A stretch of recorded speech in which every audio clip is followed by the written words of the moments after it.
Hello, welcome to my channel Vedic Maths with Monica.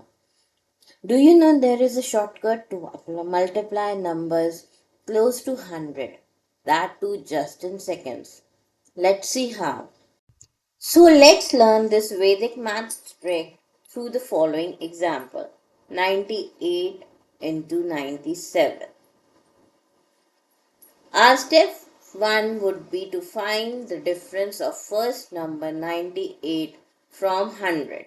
So this would be minus 2. Then we will find the difference of second number from 100. This will be minus 3.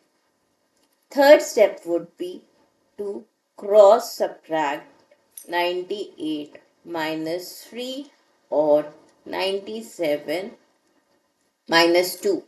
Both the answers will be equal and it will be 95, which is the answer on our left hand side. The last step would be to cross multiply the difference, which is 3 into 2 is equal to 06. So our final answer is 9506. Isn't that quick and easy?